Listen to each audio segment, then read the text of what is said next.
Right, guys, welcome back to another episode of the Purpose Project. It's been quite a bit of some time since I've done a last one. The last one was in Jan. Was I on the last one? No, that was before that. So our last one was before we done the Ultra. What's that? That was like July. June last year. Yeah. Oh my god. So that's how long ago that was. So it's been a minute since I've recorded one, and last time I recorded one, obviously you'll be aware of this as well, I went to do it with more like a lesson style structure. Oh, you did it by yourself, didn't you? Do you remember that? Yeah.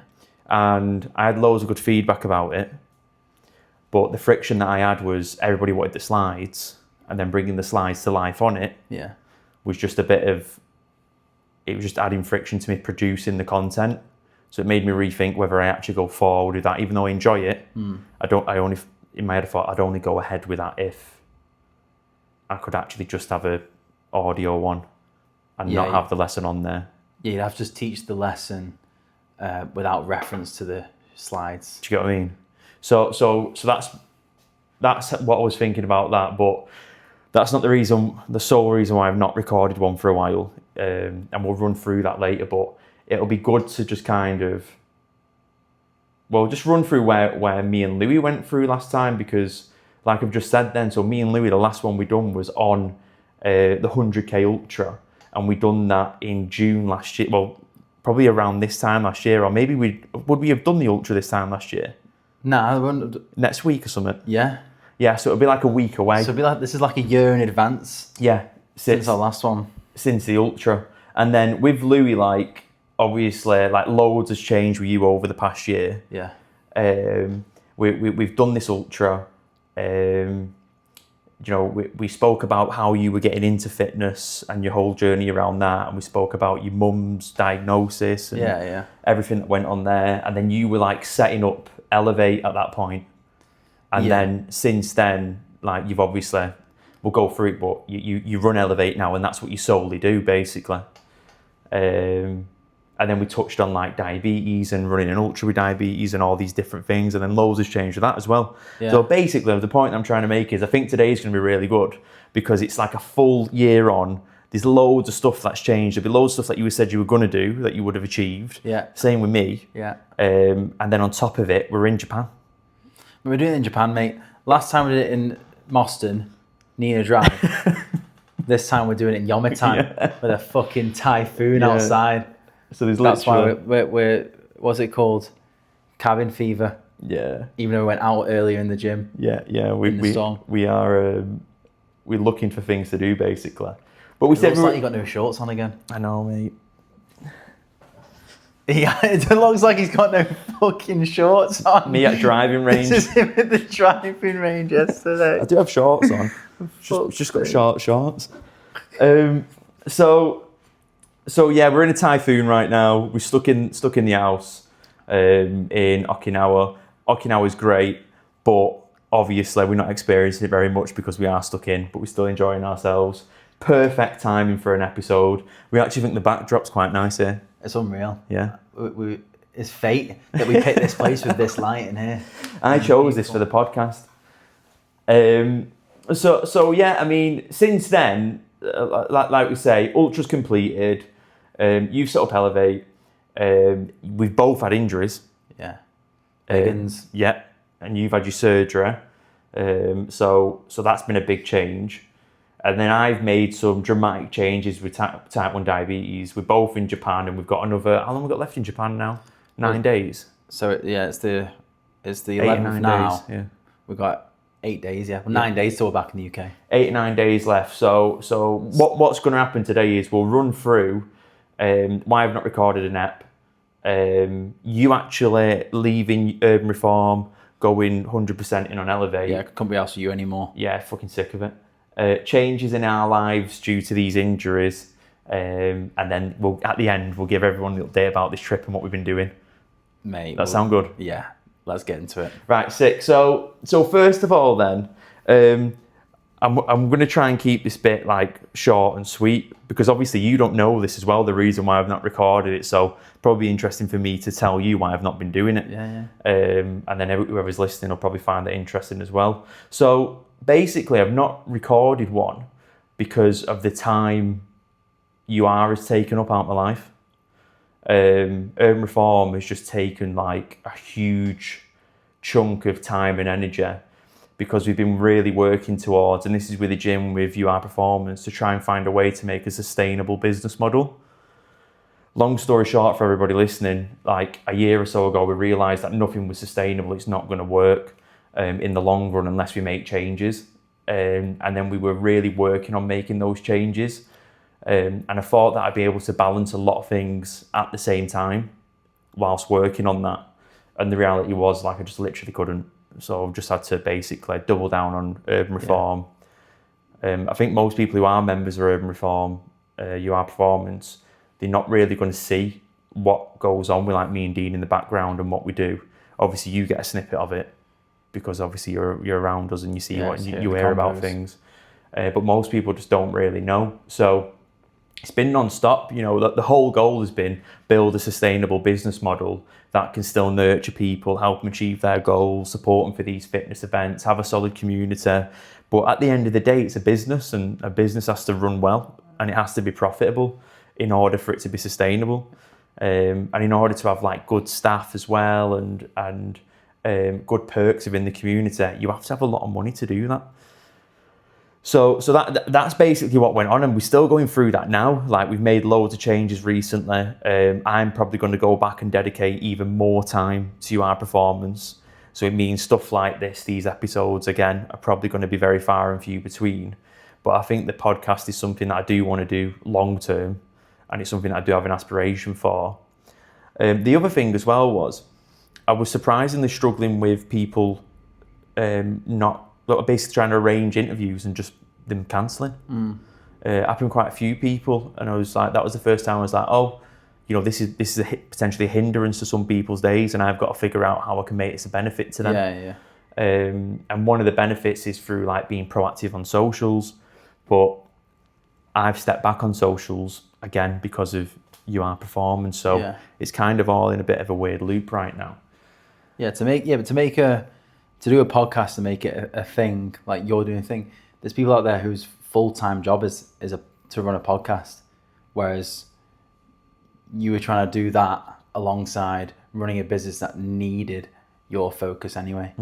So essentially you were trying to build another business around something that really needed your focus and attention. But even stuff like this, because this is what, I don't know how many months it is from your last one, but this is essentially a year since last one's based on a conversation. It's a good chance for you to articulate everything that's going on and what has gone on, and it is a chance for reflection anyway, isn't it? Definitely. I think if there's any members listening to this, they'll be interested. Yeah. Because again, there might just be stuff there that they didn't know. And if anybody has any questions or they wants to do a UR Performance podcast episode, I can do another one on those. I mean, that's the most listened to podcast I've got. The episode that me and Dean done like 18 months, 2 years ago. And that was the one that was most popular, and people were really interested in it.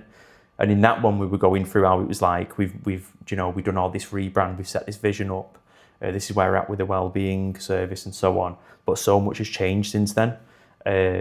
Because it was like, that was about vision creating and things going really well. We already, we fast forwarded on from that, vision's created, things have gone well, but then we realised, we're heading for a bad place. So we've got to change what we're doing now.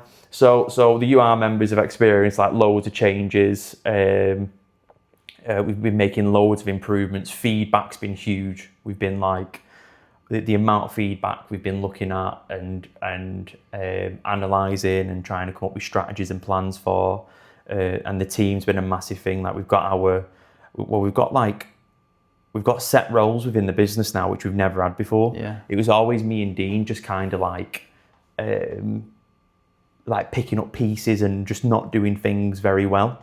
Now we've got people like Alex, who's dedicated to sales, and Chris, who's managing the gym, and coaches who are in there more frequently and seeing people more often to improve the service. But there's still so much more going on there. So that's why I'm saying, in terms of episode cadence, I don't know what could happen.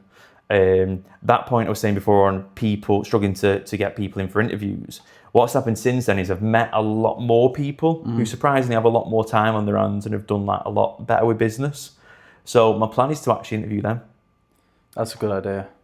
Because they actually have the time. Yeah. Whereas people who, might be similar to me or you, or people who are really living in it and, doing a lot of hours, when somebody asks you to do a podcast episode, sometimes it's kind of like, I've got other stuff to do. Yeah. Do you get what I mean? Yeah, for them, they've seen it as like almost like an opportunity cost. Like, because it's not just now a podcast, is it? It's probably the conversations before and after, build up it, so people aren't in a position where they might not see the value at face, front facing sort of thing. Yeah, definitely.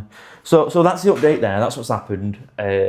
So anyone, I know I have like a small group of people who love it and always message me about it. Yusuf. Actually, no. Oh. Yusuf, you traitor.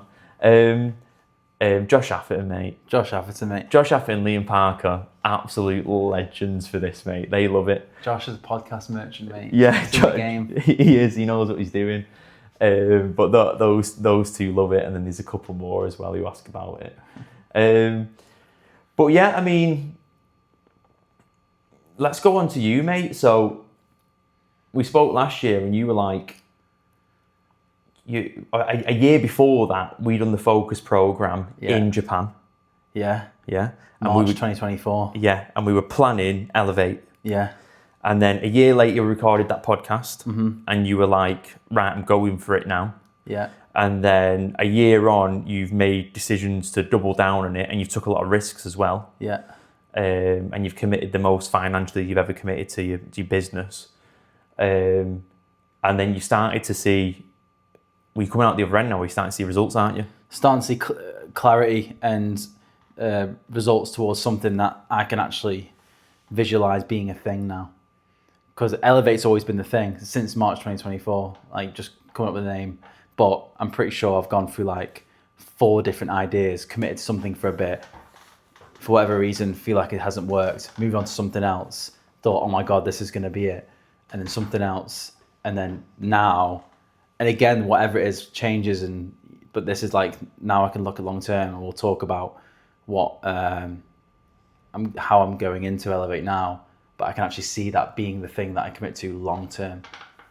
Like, it started off as the idea of something being mindset coaching. So that was what it was going to be. Yeah. After Japan in 2024. Yeah.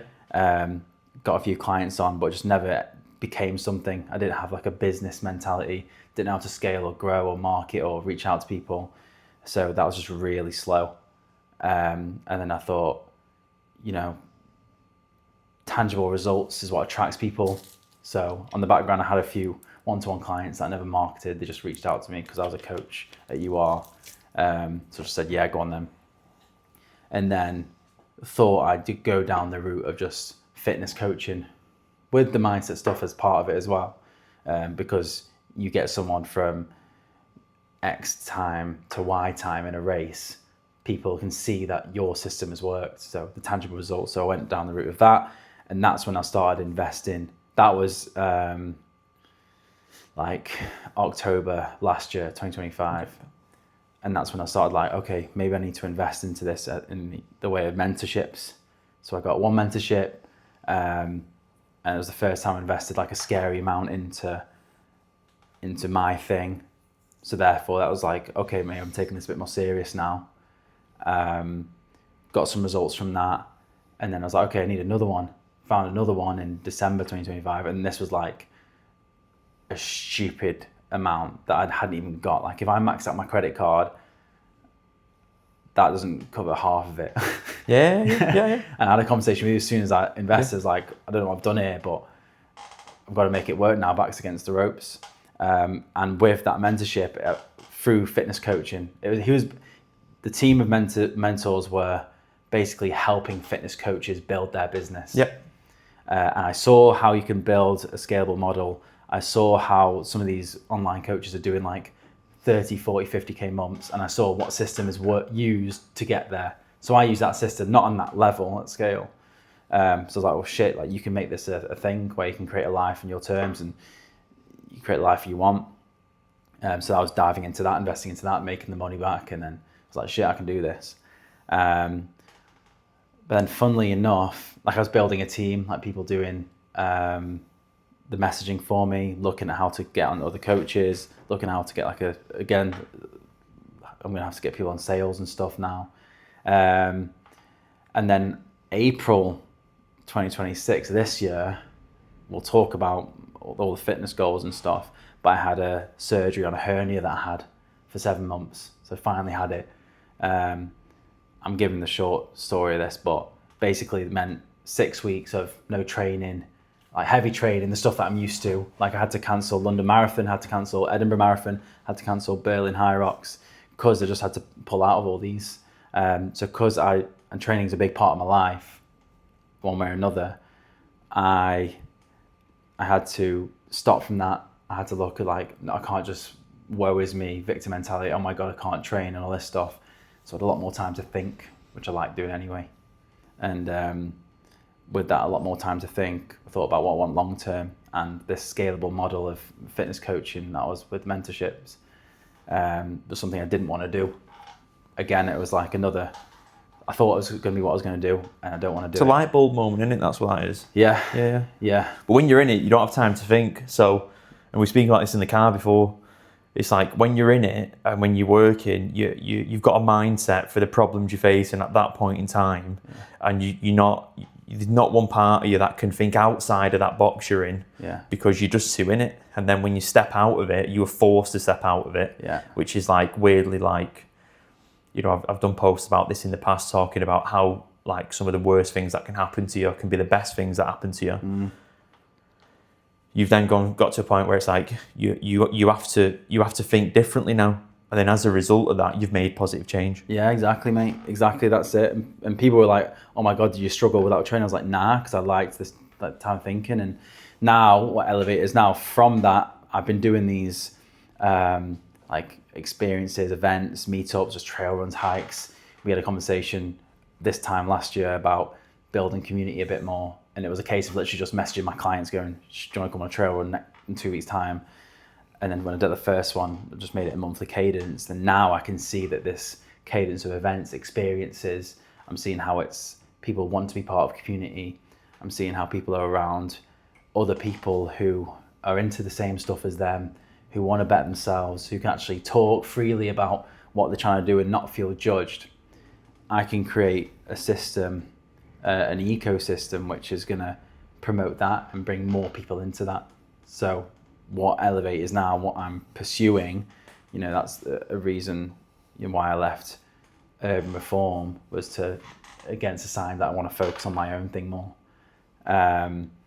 So what this is now is essentially creating an ecosystem, like a community-driven ecosystem through fitness, where essentially on face value it's retreats, events, trail runs, hikes, but the deeper meaning behind it is that you're giving people a guaranteed opportunity to be around the people they need to be around to grow in their fitness and life. Yeah. You're connecting people, aren't you? At the end of the day.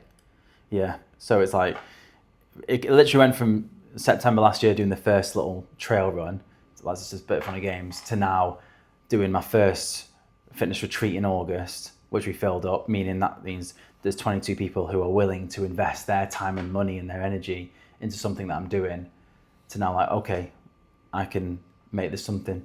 So again, it's like a lot of time and thinking and what could this be, and then going back to the drawing board and then questioning if you're doing the right thing, but that's part of it, isn't it? Like you know as well.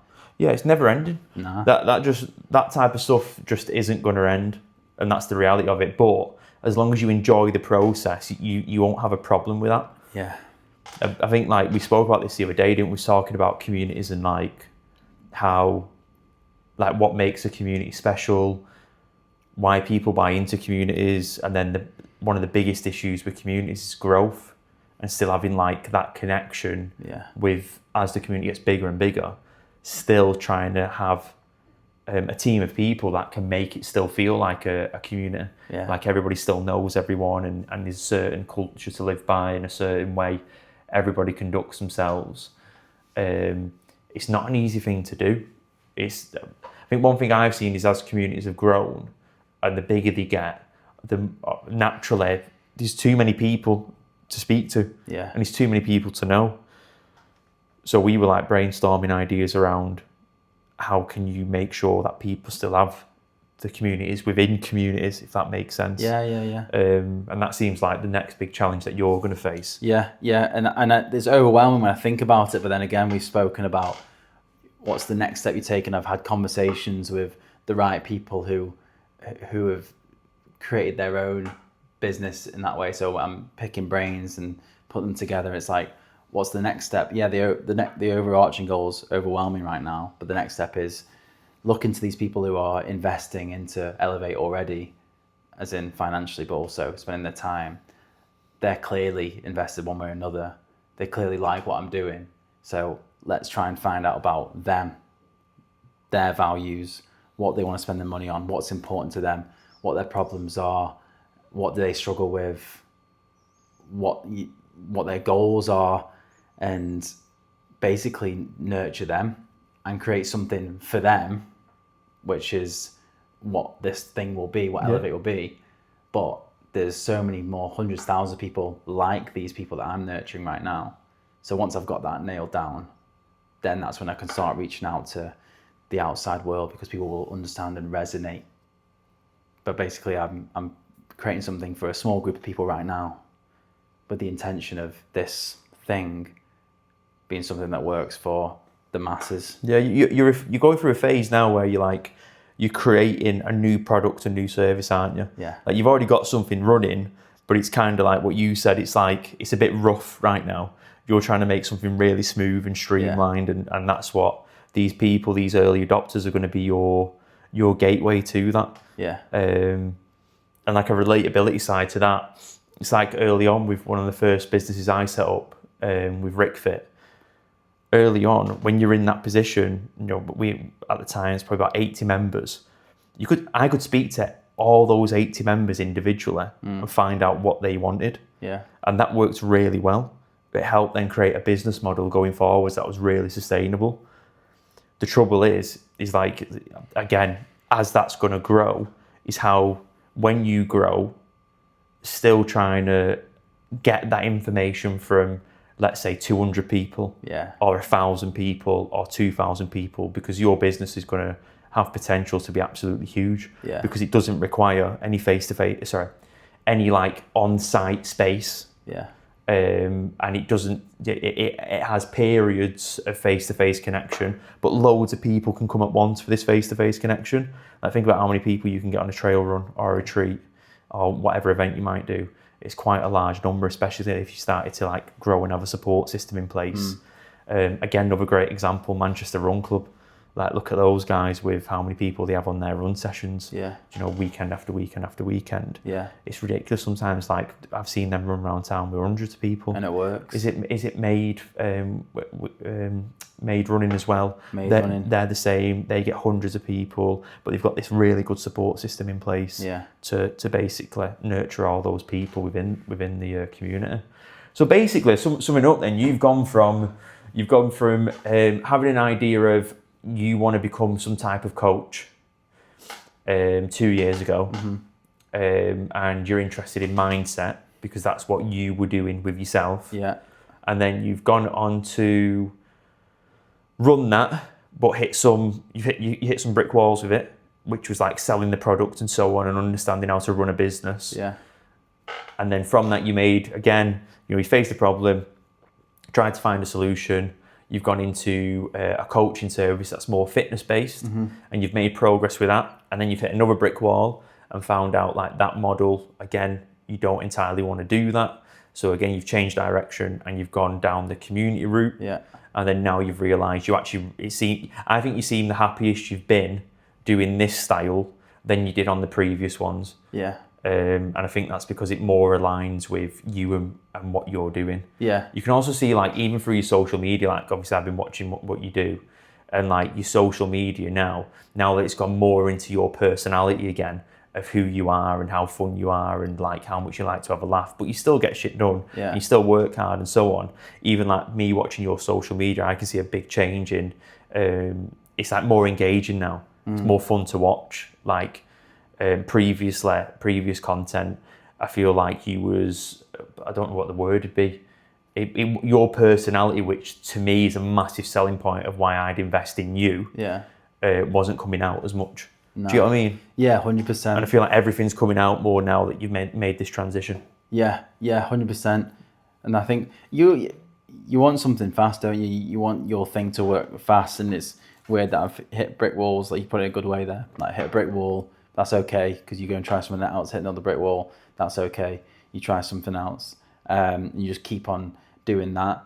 And it's essentially now, like, you go on the social media front, it's like, what do you want people to believe about Elevate through your social media? 'Cause essentially that's the way people are going to hear about it, and that's the essentially how the flywheel. It's one of your main platforms, and that and those members, like the people you've got. Again, like I said last year, like, people will do, especially because they're early adopters. They'll help you out so much. Yeah, it is ridiculous what they'll do. People will actually organise events for you who are your members. Yeah. Well, I even saw it though, because when I had my surgery, I still wanted to keep the monthly cadence of trail runs going on. I couldn't do the trail run. I went just to be there, but everyone else, there were a few of the guys who led the run like I would run it. They all took photos without me asking, because, you know, I like the post things. They were talking about it. They all had a great time. And then I was joining for brekkie after, and everyone was chatting to each other. There's brand new people there, and normally I need to be there just to almost like nurture first timers to integrate. And they all went on a run together. They've come back at brekkie and they're all integrating, and I've not done a thing like during the run. That's the magic of it. Yeah. You know, and that's what a good business model is. Like, you've already got people are indirectly understanding your business model from the work you're putting in place, the way you communicate with them, the way you have them interact with each other when you're there. So, you know, you've done really well, mate. It's going to be interesting to see how it goes. I personally think the more time and energy you can put into it, the more reward you're going to reap with it. You're always going to run into brick walls. It's going to be inevitable. Yeah. But I just think, like, I do have a good feeling about it. Yeah. But what's important, what I've noticed, is having the conversations with people who not necessarily doing the exact same thing as you, but are doing their thing, so they understand. So it's like, you know, going to function, having these conversations with these guys who've done it, that's really helped. But even just people like Em who understand and want to challenge it, and something I need to do more of, which I've realized recently, is like, we have conversations, but just having even more conversations about it. Because I know we like dick about and have a laugh and stuff, but it's like having those conversations when we do, it's fucking mint. And you learn, and because, you know, we want to help each other with whatever we're trying to do in whatever way we can, you know.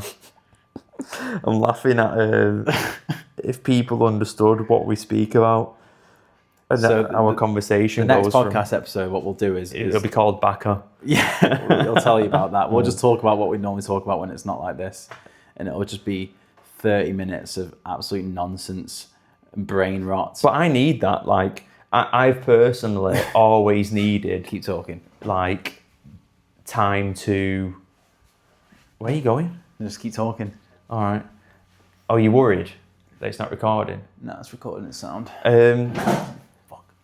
I personally need time where, and I need it quite frequently, where I get out of the mindset of very serious business. I can switch it on whenever I have to. Yeah. And like, I can think critically whenever I have to. But for the most part, in between all those things, I need to, like you just said, brain rot, like weird noises, sounds, stupid words, very, very aggressive, explicit words. Like what?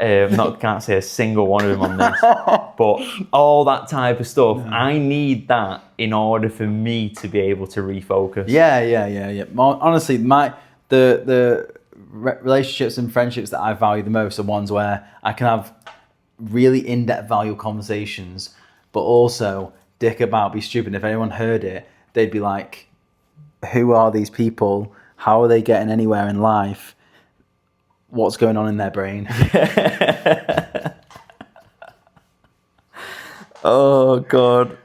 honestly. But that's what I love is that if you can have that switch, I get what you mean though. It's because we were saying earlier, weren't we? Like it's all well and good being all in on business and work and wanting to work. And I put an Instagram post up earlier about that.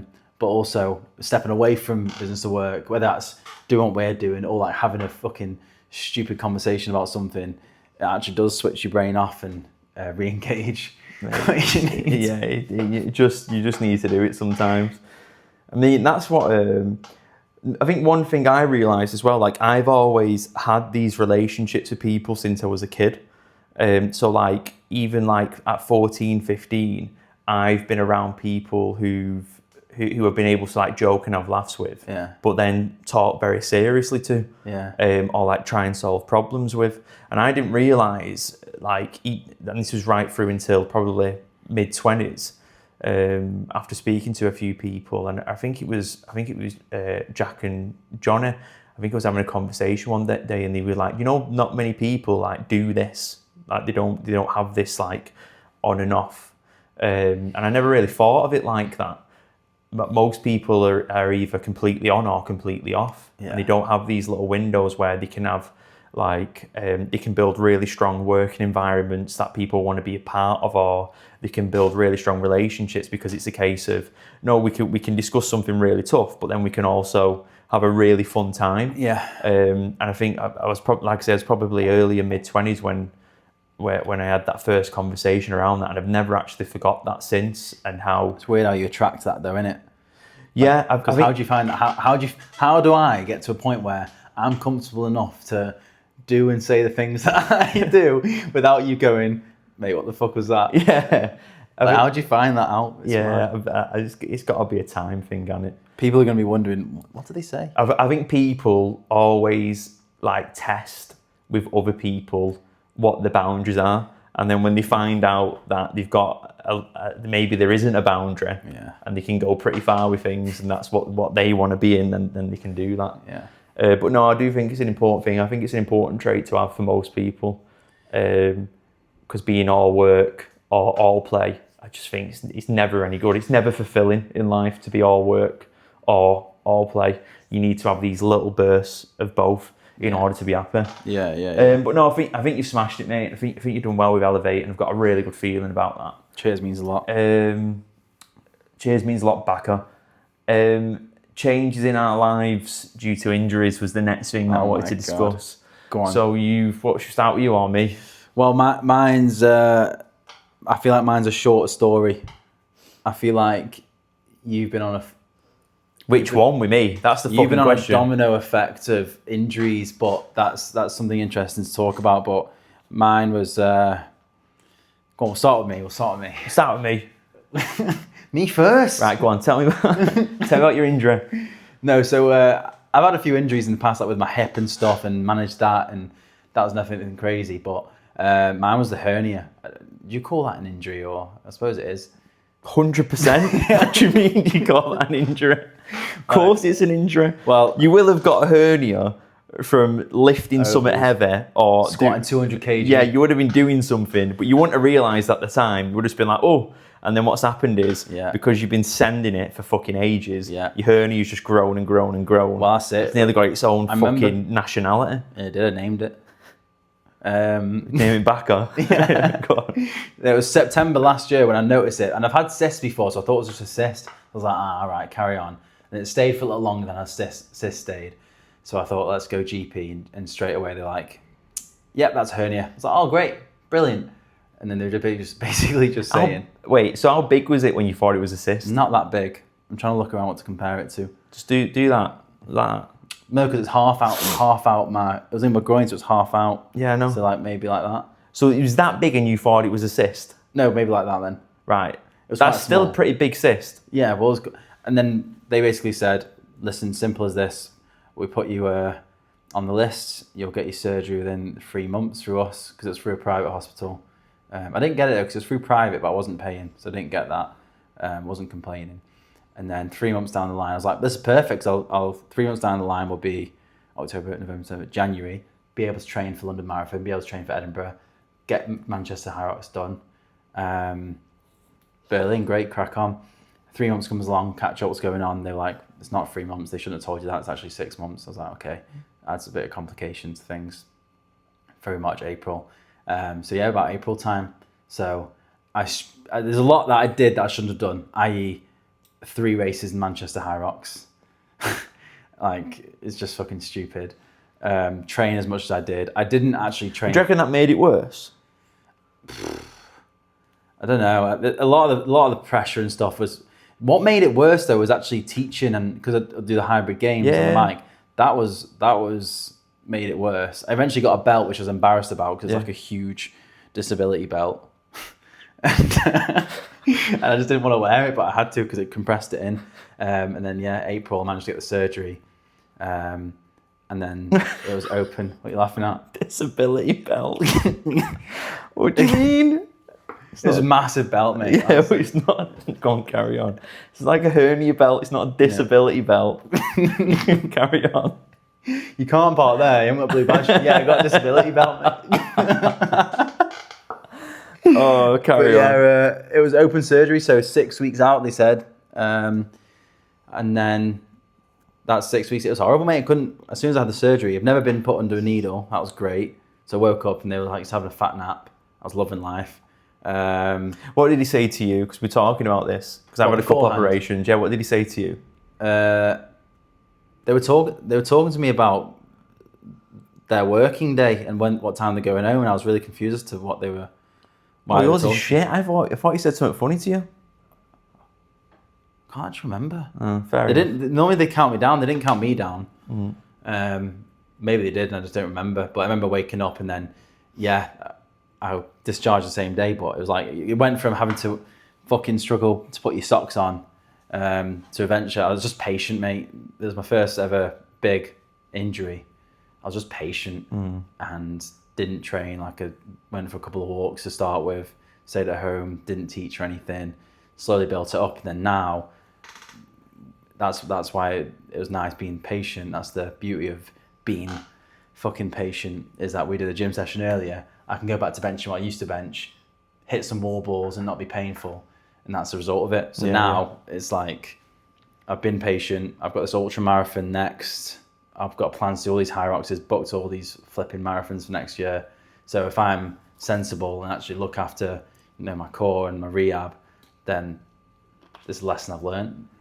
Yeah, mate, you're going to be absolutely fine. It's good, like, so this is that's like your first big injury.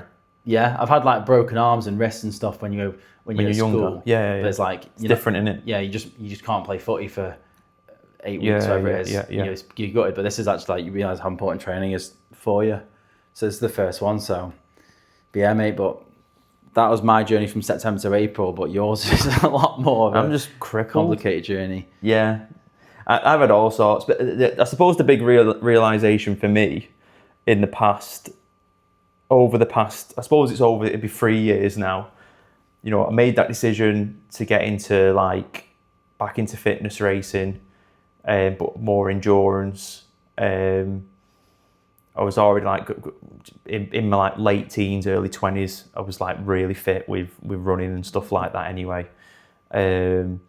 But I stepped away from that in order to pursue more just sustainability stuff and physique stuff, and that's what I focused on for a bit.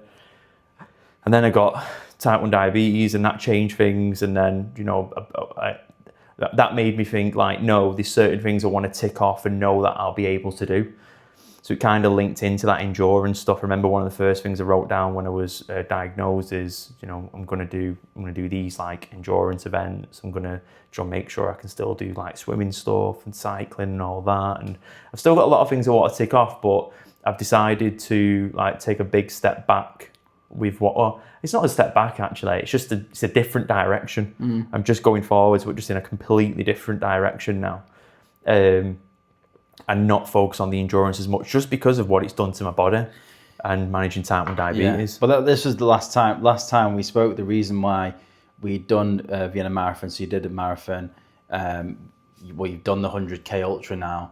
It was to prove that diabetes doesn't have to be anything to stop you from doing all these feats. It took a lot. Exactly. It was very, very hard to manage it. But now you've done it, but it's not a priority and now you've gone through this journey, you've even got through certain injuries through there, and you're on top of that. Definitely. Now it's a completely different. You've done that, and you proved that you can do that. Yeah, and it, it's proven to myself. It's also inspiring other people that you get to decide. Yeah. The reality is we live in a day and age where you can live a pretty good life with type 1 diabetes, and if you manage it well, there's a lot you can do. Like we say, you can do ultras and you can do all these events, and you've got type 1 diabetics winning pro tournaments for golf and tennis, and you've got them in football leagues, and also so you've got type 1 diabetics doing a lot now. Yeah. And that's all possible through the tech and the medical advancements, which is really good. But I think the big thing that I realised was I realised was, even though there's a lot of endurance stuff I still wanted to do, I was just heading down a bad path for me in the long run. I don't think I would have been very healthy at all if I would have carried on. And the main reason for it is blood sugars being out of range. Yeah. Just blood sugars being out of range in general. Now, I still have a good HbA1c. It's better than a lot of other type 1 diabetics. Whenever I go into the doctors, like, wow, you're doing so well. They're always dead happy. Is that your levels? HbA1c is like a marker for your diabetes health. Yeah. It's a general marker. Yeah. So mine, like, they want type 1 diabetics to be below 48, and mine's like 42 usually. Okay. So, but again, you can still be better than that. It's just all about like balance, like I say, time in range. Most people, like day to day, the blood sugars will be around 5 or 6, roughly. Mine can go anywhere to next to 1 or lower, or it can go completely off the charts, like in Mount Fuji the other day. Perfect timing. Yeah. Top of Mount Fuji, blood sugars off the scale. Yeah. Feeling, I've got altitude's battering me. And now I've got all the fucking symptoms that come with high blood sugars. Right. And then we had to climb down the fucking thing. But yeah, so yeah, mine was like a realisation with that. And then there's been a knock-on effect. So like when we spoke like last year, I was like, right, I've done the ultra, I'm going to have to make changes. I was like, I'm going to do strength training more. I'm going to reduce, the total amount of endurance work I'm doing running. And I reduced the miles considerably. And then we got up towards Christmas, and everything was going really well. I thought it was anyway. And then out of nowhere, I was racing with Jack Forsyth and pulled me back. But it was the worst. I've pulled me back in the past, but this was the worst one I've had to date. Yeah. That was in Dublin, one at Dublin High Rocks. Yeah, and I was just I was in a wheelchair. And the spasms were insane. Yeah. I've pulled me back in the past, but I've never had spasms that severe. So that was a big wake-up call, and that took me 3 months to get back from till I could actually do a lot of exercises that I previously done. Yeah. And it probably was up until maybe 2 months ago that I felt like, I'm in a good spot now. And I made more choices to go into more strength work and step away from the endurance stuff. Ran a few IROXs, all of them went really well, surprisingly. Rapid. I noticed though, I think a big thing that I noticed over the recent years as well was physique changes. I was speaking to you about this the other day. I was going through my phone and I was deleting stuff. Yeah. And it's quite crazy looking at the amount of muscle mass, the way my physique has changed. And my what my weight is now and what my body composition is compared to what my weight previously used to be and what my body composition was then. And again, I just think that's not that healthy. Surely that can't be that healthy. I've probably lost a good 5-6 kilograms of muscle mass in recent years. I was probably about 82, 83 kilograms, and I was very lean. Whereas now, when I'm 82, 83, I'm in a 34 waist pants. Do you know what I mean? I was in a 30 back then. So there's been a huge composition change, and I'm pretty sure that's down to just catabolizing muscle when you're doing all this activity. Yeah. And then what happened was you're making these progressions of strength training and so on, and then tore me pec. Literally just a normal working set. There was no warning sign. There's nothing in previous weeks that's made me think, this is going to happen. Yeah. All that happened was I went down, it ripped, I felt it, I actually heard it and I felt it. And then that was it. And that started that journey of, oh shit, is it going to be surgery? And am I going to be able to go to Japan? And luckily it wasn't surgery. It's a partial tear, which is still shit. And it's still going to take a long time to recover from. But I'm used to injuries. And yeah, it's making me pivot again and change direction and move forwards in a different way. And I think a huge part of it is this is the conversation that me and you were having in the car the other day. Is like, again, I'm still going to have to focus on that physique route. I'm going to have to focus on a lot of range of movement stuff. I'm going to have to keep just focusing on try and get my blood sugars in range as much as I possibly can without it being detrimental to my day-to-day life and mental health. Yeah. Like, that's what I'm going to have to focus on. Because otherwise, I'm just going to keep getting injured. Yeah. And it's going to keep getting worse. And, I've done a lot of stuff and I know my capabilities and I know what I can do and all this type of stuff. I'm not going to be sat there wondering, if I carried on doing the high rock stuff, where would I be? And all this, that and the other. I'm not going to be worried about that. The main thing is like, and you asked me that before, didn't you? I was like, one of the main things is that I'm happiest when I know I'm healthy and I'm doing the right things for me right now. That's when I feel the best. Yeah, longevity for you as well. Like you've done absolutely... You've done a lot of amazing achievements, haven't you, with your fitness, even with diabetes, rapid times in your high rocks, 100 kilometers, very good marathon as well. You've done that now. It's like, you can do it. Whereas what's going to create something that's sustainable for you, meaning you can be happy and healthy for a long time, for a long time. It's a weird thing, like turning 30 last year and 31 this year. You like, I know people say it all the time, but like you do see things differently. Well, I have anyway.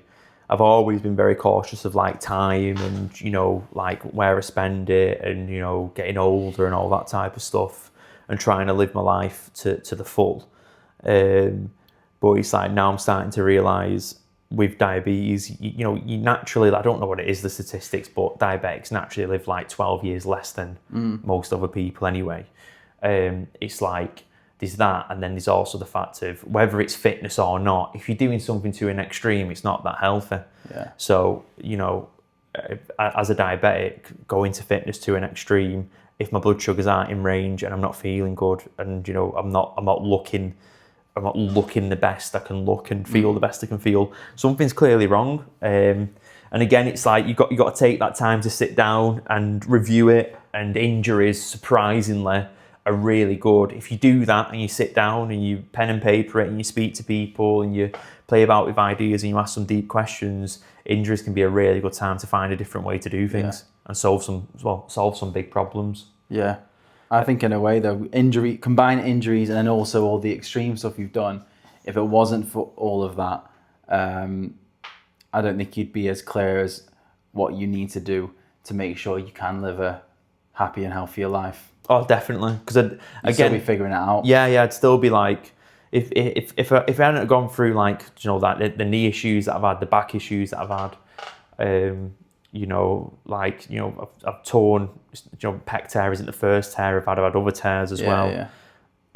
If it wasn't for all these things and all these injuries, again, I wouldn't be as clear, not even remotely as clear as I am right now. But then the other side of it is I won't be like as able to deal with like these situations as I am. Like there's not. I'm pretty sure anyone who knows me and has spoke to me like and has asked about like these injuries and seeing me and seeing the way I act, it's not a case of I sit around moping about, be really sad about it and like I can't believe it and I'm dead shocked, blah blah. I just kind of crack on, don't I? Yeah. You're very good at not taking the victim mentality with it. How it could be very easy for you to do that. Yeah, definitely. So that's the injuries. So it's been interesting, and I think the main thing there, what we're saying is like injuries can lead to really positive things, even though it can seem really bad at the time. There'll be probably a handful of people listening to this who've been suffering with injuries, and I know there's loads of people at UR Performance who've been in really bad ways physically and mentally from injuries. Again, the whole mindset thing. I know it can feel really shit at the time, but trying to find a way to use that to your advantage is a big thing, mate. Well, it's like it's like a lot of things, a lot of bad things happen to people. you can actually see all bad things through a different lens of something that's gonna be beneficial to you. Definitely. Whether that's an injury, whether that's hitting a brick wall with business, anything. Whether that's a breakup or getting fired or something, it's an opportunity for you to actually stop and look at what you can gain from this. Yeah. And how much you can get that long term. No, definitely. So yeah, I mean, we'll stop that there on that because we've gone quite a fair bit on it, and we'll talk about Japan. So Japan, right? Talk about fucking what? I don't even know. We'll talk about. I tell you what, like so obviously we come to Japan 2 years ago. The story behind that is I met Louis through Mo. We'd done a training session together. I realised that he was really strange. I thought, I like this kid. He's a bit strange, but I like him. Not that fucking strange.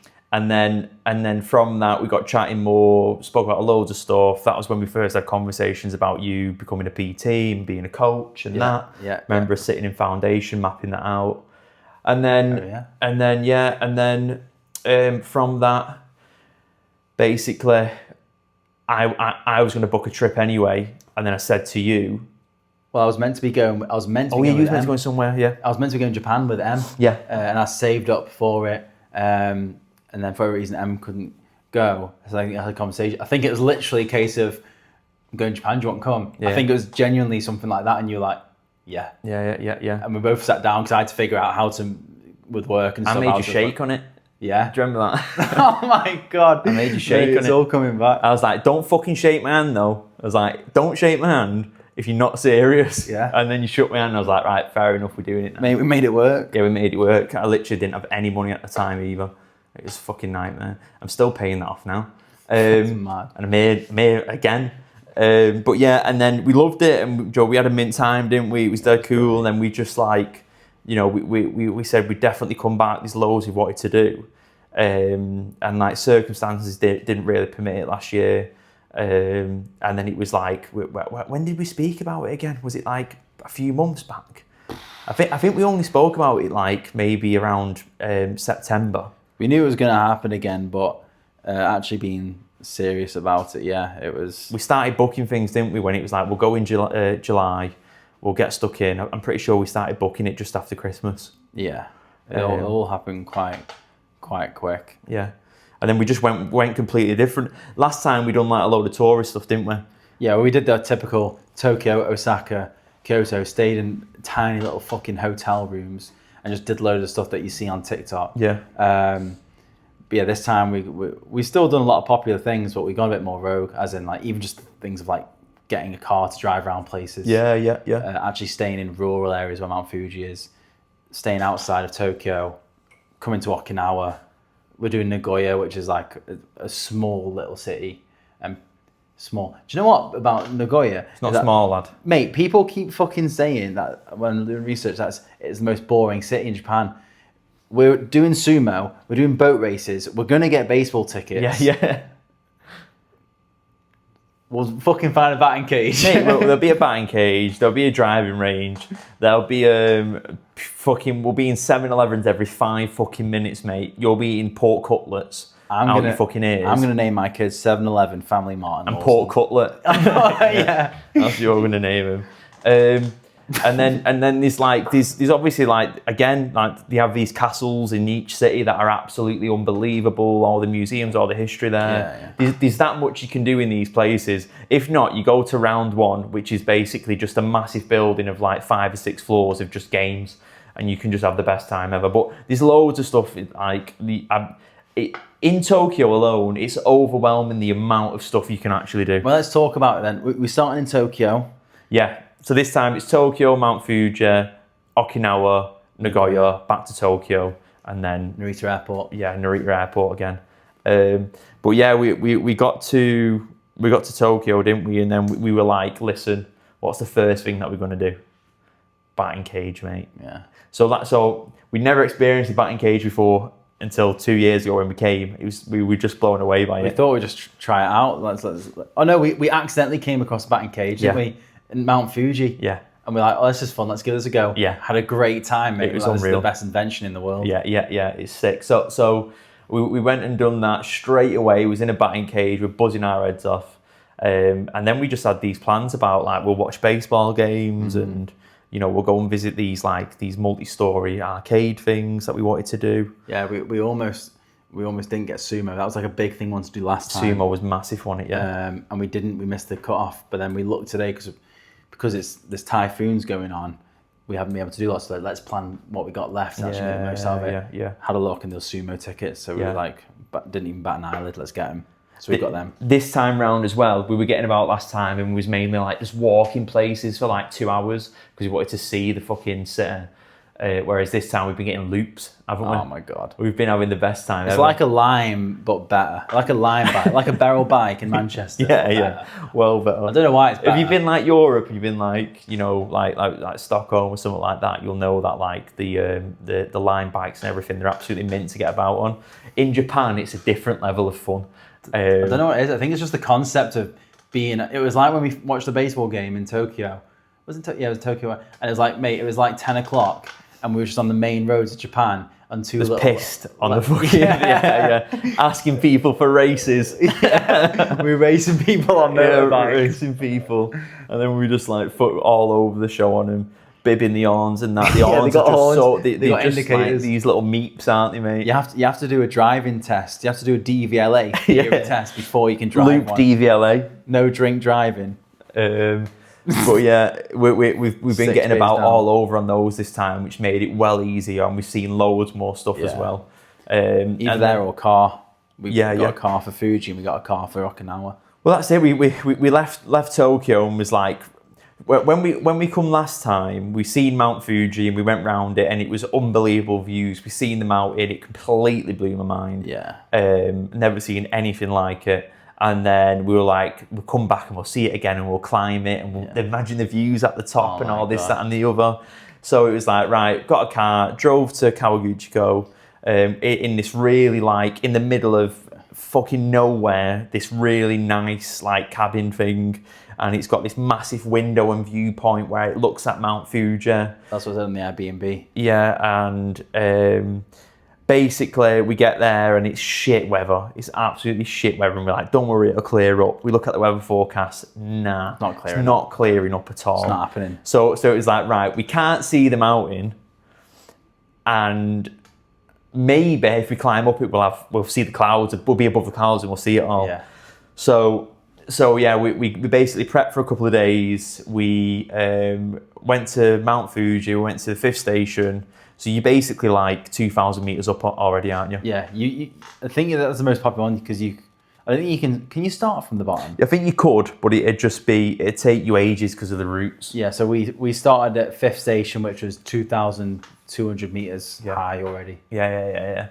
And we then started to climb, and as always, with everything we do, we were just smoking it, and we was walking past people going, we're fucking smoking these people. Oh my God, mate, like, he's walking well slow. And then it started to happen, didn't it?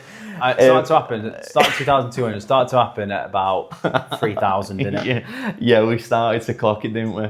So it's like there's loads of signs saying do not bullet climb and do not speed climb the mountain.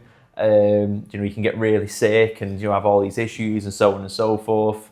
And we were like, nah, we're not climbing it that fast anyway. Like this is we're taking it steady here. I thought we were. Well, we was really. Like I don't think we rushed it. No. I think we were just quite consistent moving up. And we stopped quite regularly. I know, but I think they wanted us to stop a lot longer than that. Do you get what I mean? We literally stop, have a quick Kit Kat, have one of those unreal little biscuits, quick little sip of Aquarius, mate, and we're off again. The problem was though, so I've recently, I suppose it's a big update actually. I've been trying to get one of these, and if you're watching this video now, you'll see. It's a massive update. I've been trying to get an Omnipod for a long time, and I finally got one, and they're absolutely phenomenal when they stay connected to your Dexcom, your CGM, the thing that measures your blood sugars, and then this basically injects based on what that blood sugar says. They're phenomenal. Like I've been hitting like sometimes 99% in target, which I've never really done before, barring like 1 or 2 occasions in the past 7 years. Yeah. Since being a diabetic. Men. But the downside to it is when it disconnects, it's a fucking nightmare. So literally the second we got to Mount Fuji, it just disconnected. We started the climb. It was like, maybe it'll reconnect. And it did, like maybe 2 or 3 times climbing up over that 4 or 5 hour period. But it just wasn't good enough to manage my blood sugars. Every time it reconnected, I was in a hypo as well. So like that wasn't making me feel good, because your symptoms of a hypo are like lightheadedness, dizziness, like brain fog, fatigue, all that type of stuff. It's just not a nice feeling. And then to start to have altitude sickness kick in at fucking 3,000 meters. On top of that, you start to like really notice it. Yeah. So yeah, we kept climbing those, like fucking, and it was unreal. Like you climbing up this volcanic rock. It was a bit of a scramble a few times, wasn't it? Like you had to go on all fours. Yeah, and you had your poles as well. Yeah. I made it hard. Mate, poles. Mate, I love the poles. They saved my knees. Pole boy. Yeah. Yeah, but it was because you'd be out of breath. You'd be climbing for a bit, and then we'd stop, and you'd be really out of breath. We'd get our breath back quite quickly. I think that's why we thought we were good to go, because we'd recover quite quick and then go again. But yeah, there's a few times like we both had like headaches, just out of breath. Like you just got out of breath a lot easier. And I think what I noticed was, because you have these stations as you go up, and these huts where you can buy food and drink and that. And you can stay in them overnight. Yeah, and you get like these, we were getting these wooden sticks branded with these symbols, which are really cool. And basically what happened was, I started to notice when my resting heart rate was just going really high. Yeah. So it's like, I noticed every time we went up like another 500 meters, my resting heart rate was going up by about 5 or 10 beats per minute. Yeah. So it was like, it started off resting heart rate at like 50. And then it went, we climbed up a little bit, and it was like, right, 60. And then we climbed up a bit more, and it was like 75. When I was at the top, it was 110 at That rest. was your rest, yeah. We sat down for about 10 minutes, and my resting heart rate was still 110. Yeah. And I was like, fuck, my body is grafting here. Oh my God. And I'm just like, the altitude sickness experience is like just this horrendous headache in it. Yeah, that's the main thing, like the headache. But then also both of us, when we came back, I think it's a long term, we were both just fucked. Yeah, we had altitude sickness, mate. That's what that was. Honestly, I had a mad headache, but I was just so drained. I know, obviously, as well, you climb for 6 hours and 20 minutes. Yeah. But yeah, it's one of those things, isn't it? Like you graph your ass off for ages, and you get to the top, and you were hoping. I suppose we were hoping. Man, I was fucking hoping so bad. Oh my God, because I did see little lights of blue sky. Yeah, on the way up. And I was like, mate, we're gonna be up. Yeah, we're gonna see it. And you're like, I hope so. But now we saw fuck all. We didn't see fuck all. We literally got to the top. It was blowing an absolute gale. There was just pure clouds, rain non-stop. And it was like, we're up there, and you were like, what do you want to do? And I said, fuck it, mate. There's nothing to see here. We're at the top, but we've done it. This, we'll talk about the experience in years to come. Yeah. But the reality of it is I can see 5 meters in front of me. It was mad, and that's about it. Yeah, the whole idea that we actually were at the top, like the highest point in Japan. Yeah, it's crazy. It was so cool. I've never been, it's basically 4,000 meters in it. I've never been that high up in my entire life. So it's just it is a mad experience. It's a mad way to feel as well. Yeah. We'll do Kilimanjaro next. Yeah. So anyway, as a result of that, we definitely speed descended down the mountain. My God. That got absolutely smoked, mate. We were sending it. We were like, we're getting out of this altitude rapid. Yeah, and we felt mint, and then layers were coming off. We were loving life, mate. So it took. ChatGPT said we were going to do it between 9 and 10 hours, and we did it in 6 hours 20. So I'm getting a tattoo saying I'm a bullet climber, because I am. Yeah. So basically, I was telling him about bullet climbing. And he was like, mate, a bullet climber, that sounds sick, like that. So he went on ChatGPT and was like, ChatGPT, give me bullet climber concepts. And then the next day, he started really, and they actually look really smart, to be fair. So yeah, you're going to get a tattoo. Was you going to get that here? I was looking, yeah, but I might just get in Nagoya. Right.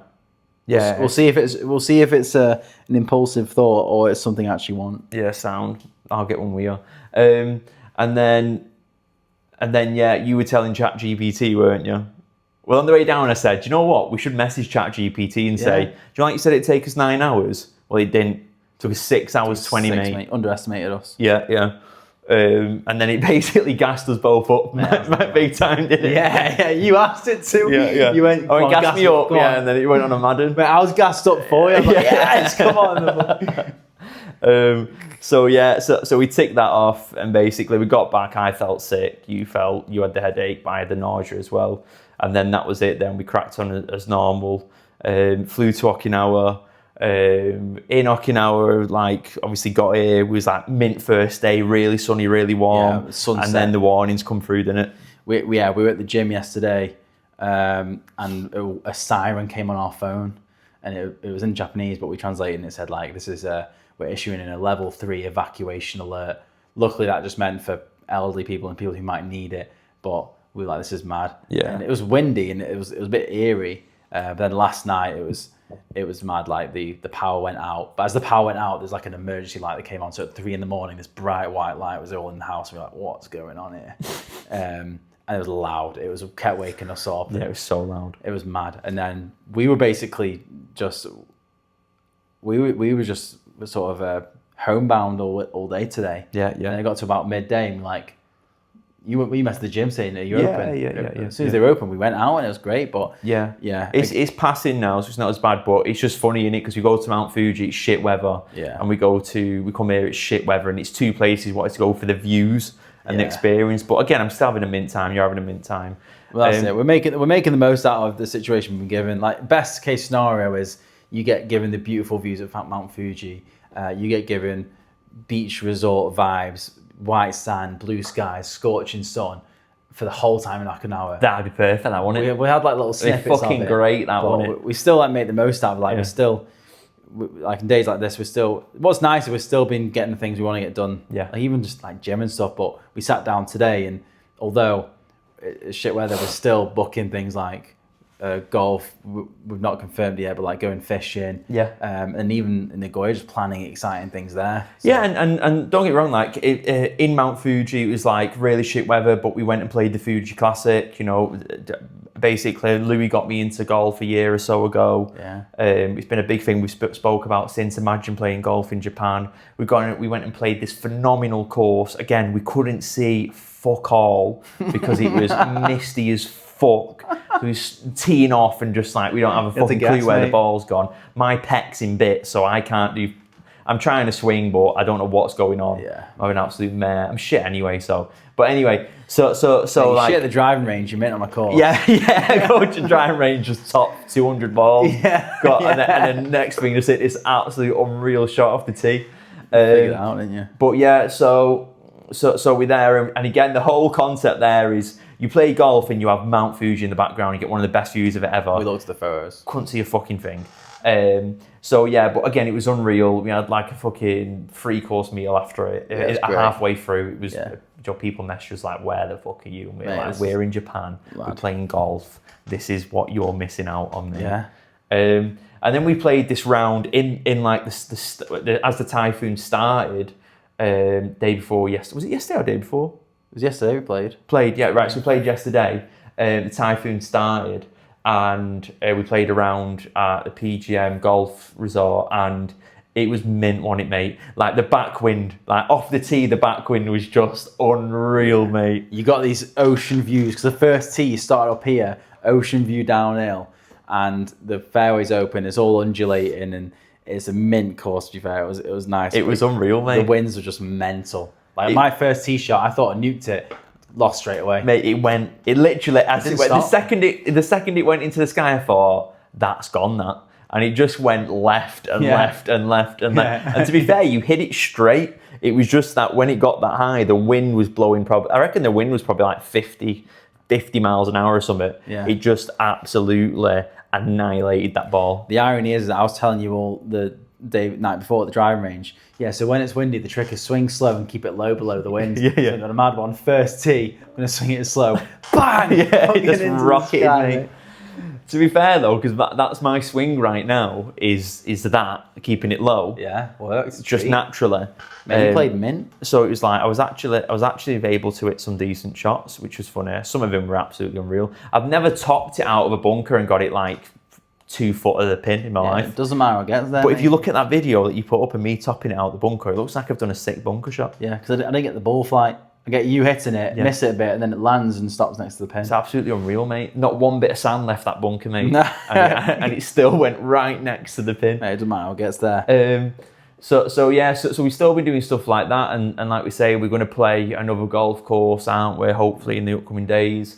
and get this fishing in. I've been thinking about it for ages. I seen it years ago, and it was actually in an anime that I watched it as well. So and you've seen it now. Me and Lou watched this anime together, which is called Jujutsu Kaisen. And there's this scene in it where this like really hench guy, he's just sat betting on these boat races.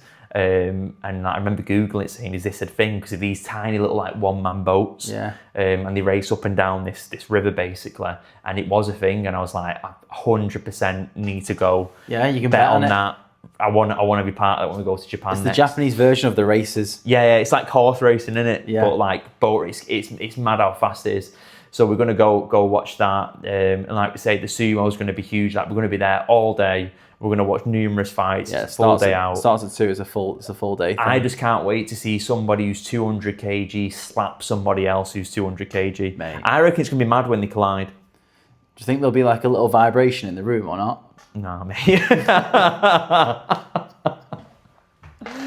Oh no, but yeah, let's just say yeah for your happy little brain. So yeah, I honestly think that's going to be a mad experience as well. And yeah, we just got loads of little bits coming up, haven't we? But I think the thing for us is like when we're in Japan, it gives us this time to like escape from what we do in day to day at home, just have non-stop laughs, do some really fun stuff. Do you feel like it gets you out of your comfort zone as well? Because I think it gets me out of my comfort zone in a sense of like everything's so foreign, even though it's high tech, everything's just so different. Do you know what I mean? Yeah, even little things, like when you go to a restaurant and you see that there's nothing on the menu that you're used to, and it's like you got to have that. Going around the shops, because I think when I think about it, I'm trying to go around the shops and find what's familiar. So when I saw Heinz ketchup, I was buzzing my head off, even though I was not going to buy it. Yeah. I was like, little things like that. Even like communication, like I'm already autistic as it is, but it's like going up to someone and trying to communicate and not speaking a word of English, and then not speaking a word of Japanese, and then not speaking a word of English. It's like trying to communicate there. It is like the little things that make me step out of my comfort zone. Yeah, and you just, I think the other thing as well is like, you're so far from home, you're so far from like your partner, you're so far from your family, you're so far from like your work and so on. It's like you don't have any of those usual comforts that you have day to day. So it's like you just have to get, even though we're not complaining, like it's unreal, like we're doing like bucket list stuff. Yeah. But you just have to learn how to like keep going when things aren't going right. You're not in your ideal situation. You flew across the world to go and spend a beach holiday that's covered in a fucking typhoon. Yeah. It's like, it's not ideal, but you just like, you're developing that trait and skill of just resilience and being like, we're going to make the most of today for what it is and what circumstances we've got. Yeah, which we have done. That's like a huge value of mine anyway, is breaking routine. And you'll hear me talk about it on social media, and you hear why that's why it elevates part of a thing. But it's like, it's just doing that so you can come away from this and just know that you've done a load of different things that you'd never would normally do at home. Yeah. Because as soon as we get back home, it's going to go straight back into that routine of going to it's working and training and shop, and training the same, and back into that. And it won't be another. I mean, we'll be really, really lucky if we can do this again like next year, but it won't be probably another 2 years till we do something like this. Yeah. So that's another 2 years of just like normal routine. So it's like when you've got an opportunity like this, you've got to make the most of it, regardless of what's being handed to you. Yeah, definitely. Which I feel like we're doing really well. Yeah, without a doubt. But yeah, I mean, we've gone on quite a bit there, haven't we? We've gone through a lot of stuff. I mean, some big updates there. Obviously, anybody who's listening to this right now, thank you very much for getting through the entire podcast and hearing us talk a lot of shit. But then also, I feel like that podcast went from, again, quite serious stuff to quite fun stuff to quite serious stuff to quite fun stuff again. So hopefully, as you've been listening to it, it's been a nice little mix for you. Yeah, and if you've not listened to this whole thing up to this point, then you're a pathetic piece of shit. I can say that because they won't know. They won't know. They won't know. Yeah. So, and if you are listening, then you're not a pathetic piece of shit. Thank you very much. And yeah, I'm not going to promise like another episode anytime soon out of this. I would like to, but I'm not going to promise it. So make the most of this one while it lasts. What I will promise though is like, if you have any ideas and you want to ask me anything, or you want me to keep something in the bank for a future episode, I'll gladly do that. I do want to do another episode, and I have ideas around how I'm going to do it and so on and so forth. But I'm only going to do it if circumstances permit and it feels right to do so. So yeah, that's where we're at with that. Thanks for listening, and I suppose we'll see you. Mate, if we do another one in a year's time, it'll be sick to talk about what we've done again. Yeah, mate, we will. Name one thing you'll do in a year's time. One thing that I'll actually do. One thing that what we'll actually do in a year's time. You're calling it now. July 2027. The problem is I haven't got any. A lot of my stuff is really boring now. Name one boring thing you'll do next year. Oh, right. Well, right. So here's what we're going to do. I'm going to be, by this time next year, I'm going to be, in terms of like diabetes health, I'm going to be the healthiest I've ever been. Nice. That's what I'm going to do. That's like, and also I'm going to be injury free. I swear to God, if we're on this fucking podcast next year, right, and I have a fucking injury, mate, I have an injury and my diabetes is shit. Mate, I'll injure you. Mate, I'll absolutely, I'm not even going to say what I'm going to do, but yeah, what's your one thing? My one thing is that this is a financial thing, but it shows that I'm on the right path, is that, because I'm a Barry's coach right now, is that the income I get from Elevate will be more than what I get from Barry's. And it's not an income thing, it's a sign that what I've done is create something that lets me do that. Yeah. July 2027. Yeah, you'll easily do that, mate. You need to be more ambitious, mate. Right, cheers for listening. We'll see you when we see you. Yeah, thank you. Mate, I needed a piss for the fucking last half hour of that. Stop recording, mate. Is it stop recording? Did it actually? Nah, you're lying. Stop that.